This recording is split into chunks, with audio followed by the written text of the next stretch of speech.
Well, this again goes back to trying to make sure that we're as accessible as possible for every budget, every couple, that kind of thing. So I do have my full signature course, which is the Do It Yourself Master the Wedding course. And it kind of walks you through like day one, figuring out your vision to your budget, to your guest list, all the way to handing off all of the stuff that you've planned to a person.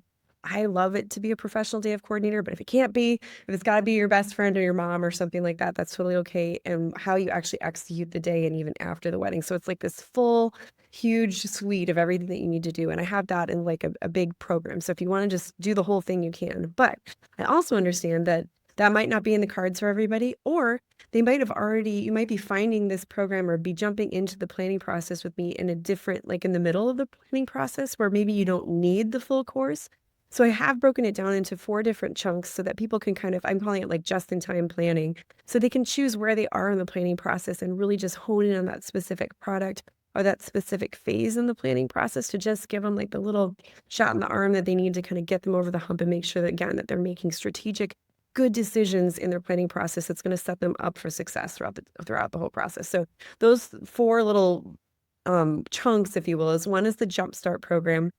It goes over everything from figuring out your vision, setting your budget, creating your guest list, choosing your venue, to creating your website, sending out the save the dates, like that kind of like thing that you need to do. It's the foundation of everything that you need to do for your wedding before you really dive into any of the nitty gritty of vendors and design and all that stuff.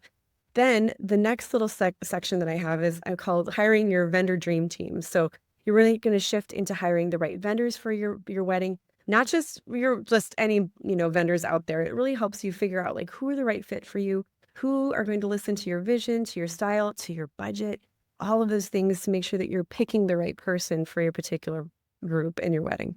Then and in that process too, we talk about every single one of the vendor categories, maybe even some additional ones. We dive deeply into design. We provide emailed templates, questions to ask during interviews, things to look at, contracts. And it's a really deep dive, very comprehensive look at every single aspect of the vendor portion of the wedding planning process, which I swear, if you hire a strong vendor team, that is critical to making sure that you're going to have a good wedding day. Because if things go sideways, if you've got strong professional vendors that know what they're doing, they are going to be able to do a little two-step and make it work. So it's the best thing. If you hire strong people around you, everything will usually be golden. Of course, I can't say for everything. There's always like those things, but I have to promise you, those are the exceptions, not the rules. So don't let that feed into your fear. If there's any couples to be, engaged couples out there getting nervous, don't worry. Most of the time, things go really well on a wedding day. So don't let any of those crazy shows on TV freak you out.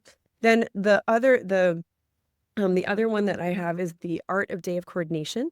And that one's going to walk through all of like really the last 6 weeks before the wedding through the wedding. So all the logistics that you need to figure out how you gracefully hand off all of the planning to another person to run the day, which I know might be upsetting to some people. I can do it. I can run my own wedding.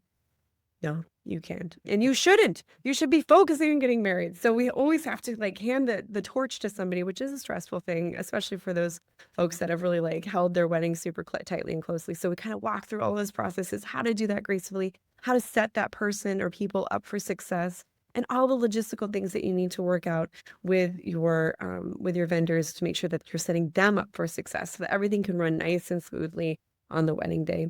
And then we talk about also the end after the wedding stuff. I think this is one of those things that's like really kind of glossed over, and we shouldn't gloss over it. The post-wedding letdown. I have a whole little thing all about that. And that's just because, you're working on this project for a year plus, maybe. You're pouring your heart and soul into it. Every waking moment you've got, you're kind of thinking about different wedding things and how should I do this? How should I do that? And then all of a sudden one day, poof, it happens, and then it's over. And there's always this like big, like, whoa, that went by really quick and it's already behind me. And now what do I do? Like, what am I looking forward to? And how does that work? And so I really like to address that a little bit, because that doesn't mean that you're crazy or that, something weird. It's just, there's always a little bit of a sad thing that it's over. So I always like to try to make sure we're focusing on replacing those with other exciting things about the new phase of marriage and looking forward to something new with your new partner and establishing those new traditions and stuff just to make your everyday experience with that person be just as exciting as it was when you were planning the wedding. And so I really like to address those things too, just because I feel like it's not something that's talked about a lot, but it's just an emotional thing that a lot of my couples go through. And so I want to make sure they feel supported in that way too.